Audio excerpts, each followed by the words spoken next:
Efesus 5. Hidup sebagai anak-anak terang. Sebab itu jadilah penurut-penurut Allah seperti anak-anak yang kekasih.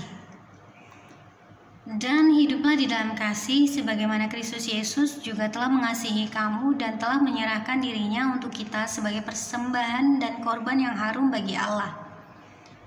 Tetapi percabulan dan rupa-rupa kecemaran atau keserakahan disebut saja pun jangan di antara kamu, sebagaimana sepatutnya bagi orang-orang kudus. Demikian juga perkataan yang kotor, yang kosong atau yang sembrono, karena hal-hal ini tidak pantas, tetapi sebaliknya ucapkanlah syukur. Karena ingatlah ini baik-baik, tidak ada orang sundal, orang cemar, atau orang serakah, artinya penyembah berhala, yang mendapat bagian di dalam kerajaan Kristus dan Allah.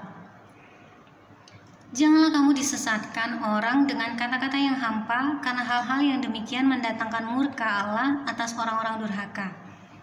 Sebab itu janganlah kamu berkawan dengan mereka. Memang dahulu kamu adalah kegelapan, tetapi sekarang kamu adalah terang di dalam Tuhan. Sebab itu hiduplah sebagai anak-anak terang. Karena terang hanya berbuahkan kebaikan dan keadilan dan kebenaran. Dan ujilah apa yang berkenan kepada Tuhan. Janganlah turut mengambil bagian dalam perbuatan-perbuatan kegelapan yang tidak berbuahkan apa-apa. Tetapi sebaliknya telanjangilah perbuatan-perbuatan itu. Sebab menyebutkan saja pun apa yang dibuat oleh mereka di tempat-tempat yang tersembunyi telah memalukan. Tetapi segala sesuatu yang sudah ditelanjangi oleh terang itu menjadi nampak, sebab semua yang nampak adalah terang. Itulah sebabnya dikatakan, bangunlah hai kamu yang tidur, dan bangkitlah dari antara orang-orang mati, dan Kristus akan bercahaya atas kamu. Karena itu perhatikanlah dengan saksama bagaimana kamu hidup, janganlah seperti orang bebal, tetapi seperti orang arif, dan pergunakanlah waktu yang ada, karena hari-hari ini adalah jahat. Sebab itu janganlah kamu bodoh, tetapi usahakanlah supaya kamu mengerti kehendak Tuhan. Dan janganlah kamu mabuk oleh anggur, karena anggur menimbulkan hawa nafsu. Tetapi hendaklah kamu penuh dengan roh, dan berkata-katalah seorang kepada yang lain dalam mazmur, kidung puji-pujian, dan nyanyian rohani. Bernyanyi dan bersoraklah bagi Tuhan dengan segenap hati. Ucaplah syukur senantiasa atas segala sesuatu dalam nama Tuhan kita Yesus Kristus kepada Allah dan Bapa kita. Dan rendahkanlah dirimu seorang kepada yang lain di dalam takut akan Kristus. Kasih Kristus adalah dasar hidup suami istri. Hai istri, tunduklah kepada suamimu seperti kepada Tuhan. Karena suami adalah kepala istri, sama seperti Kristus adalah kepala jemaat. Dialah yang menyelamatkan tubuh.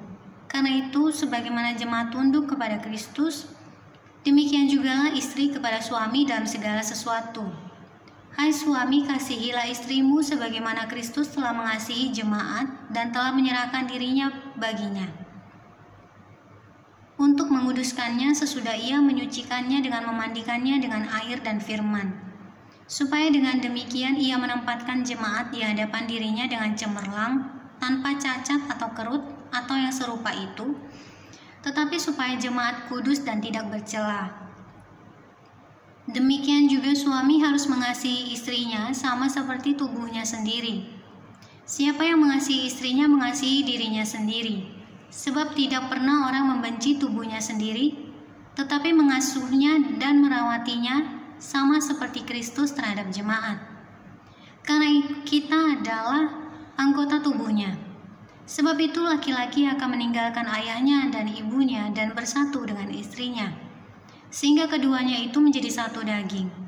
Rahasia ini besar, tetapi yang aku maksudkan ialah hubungan Kristus dan jemaat. Bagaimanapun juga bagi kamu masing-masing berlaku, kasihilah istrimu seperti dirimu sendiri, dan istri hendaklah menghormati suaminya.